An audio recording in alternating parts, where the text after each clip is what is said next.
Chapter 13, American Chop Suey. I used to think that all that spooky stuff about Friday the 13th was just a pile of baloney, but now I'm getting my own personal introduction to what can happen. It's October, and so far things have been going pretty good, better than I ever expected. Me and Freak are like this unit, and even Mrs. Donnelly says she is starting to get used to us, which is her way of admitting that Freak is about twice as smart as she is, and for sure he's read more books. She keeps saying stuff like, Kevin, we know you know the answer because you always know the answer, so wouldn't it be nice if someone else got a chance? For instance, your friend Maxwell. Freak goes, he knows the answer, Mrs. Donnelly. Yes, Kevin, and I'm sure you're correct because you're always correct, but for a change, I'd really like to hear Maxwell speak for himself. Maxwell? Maxwell Cain?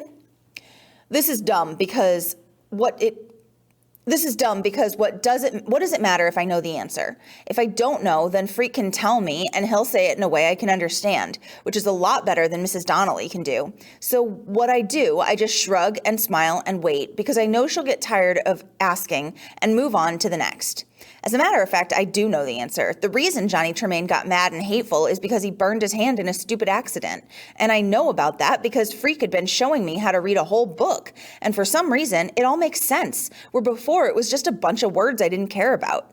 My reading skill tutor, Mrs. Meehan, he says stuff like, Max, the tests have always shown that you're not dyslexic or disabled, and this proves it.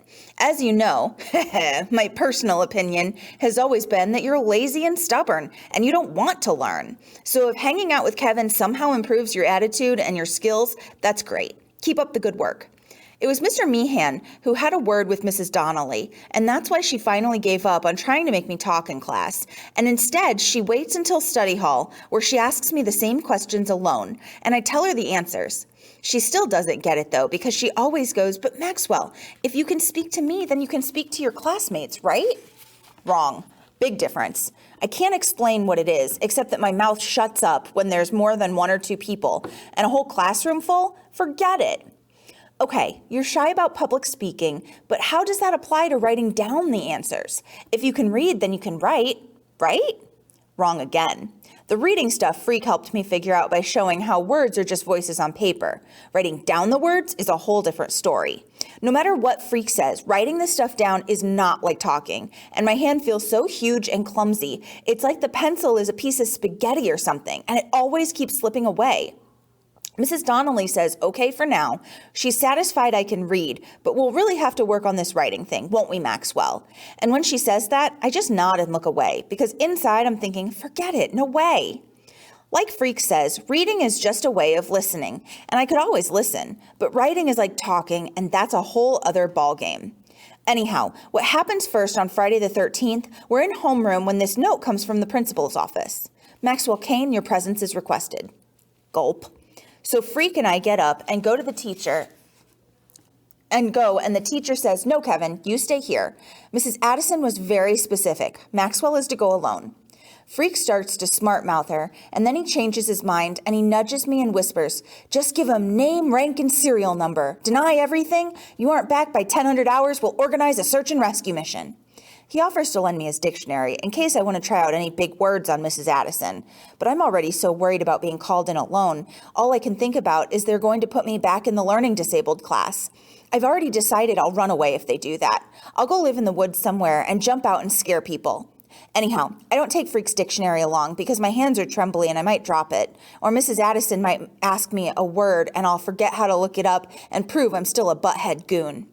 Mrs. Addison is waiting outside her office like she does, and she's trying to smile, but she's not really a smiling kind of person. And I can tell this is serious, whatever it is. Like maybe somebody died. I go, Graham, is Graham okay?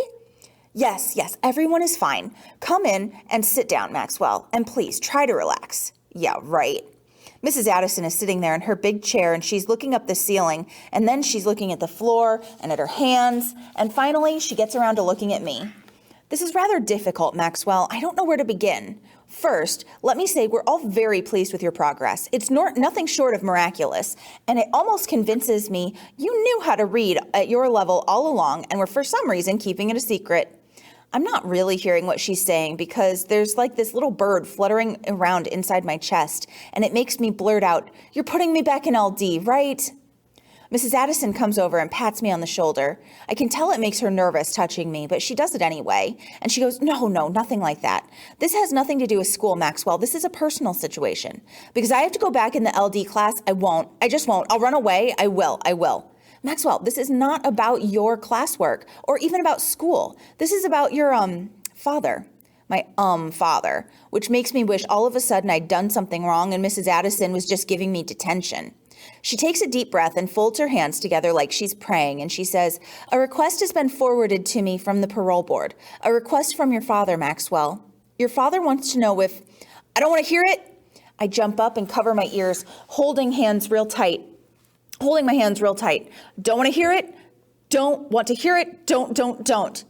What happens when you go nuts in the principal's office? She calls the school nurse, and the two of them are trying to hug me and calm me down, and it's like I'm back in daycare or something. Maxwell, Mrs. Addison is saying. She's trying to pry my hands away from my ears. Maxwell, please forget about it, okay? Forget it. I said it. You don't have to do anything you don't want to, okay? And I'll make sure of that. I promise. I swear on my honor, he can't make you do anything you don't want to. I'm going to make that very clear to the parole board and to his lawyer. Very clear indeed. Finally, I take my hands off my ears, which wasn't really working because I could still hear everything they said. And big surprise, I'm sitting in the corner of the room, down on the floor with my knees all hunched up, and I don't even remember how I got here. It's like I blanked out or something, and the nurse is giving me this cup of water, and the weird thing is she's crying. I'm sorry, I say, I didn't mean to hurt you. You didn't, she says. I cry easy. Don't you worry about it. I do worry about it, though, because if she's crying, I must have hit her, and I don't remember it, which, if you think about it, is really scary. Who knows what I might do and then not remember? The worst thing happens later in the cafeteria. Freak has this thing about American chop suey. He loves this stuff. The gooier, the better. You'd never believe a person so small could eat so much, and when he holds up his plate, he always says, "Please, sir, more gruel." I always say, it's American chop suey, not gruel. I looked up gruel, remember? And he always goes, I beg of you, sir, more gruel. And so finally, I go up to get him another helping. When I come back, something is wrong. Freak's face is all red and swollen up. He's making this huck noise. He can't talk. All he can do is look at me and try to say something with his eyes. And then I'm running to get the nurse. Quick, he can't breathe.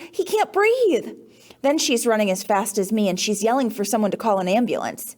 Back in the cafeteria, Freak is turning purple. The nurse grabs him, and she's got this plastic thing she shoves into his mouth, and his eyes are closed up tight, and one of his legs is kicking. I don't know what to do, so I start hopping up and down in one place. And when the kids keep crowding around, I push them back. And the next thing, Freak's face is starting to look pink instead of purple, and he's breathing okay. Right about then, the ambulance comes. I never even heard the siren, and Freak is trying to talk in this croaky voice as they put him on the stretcher.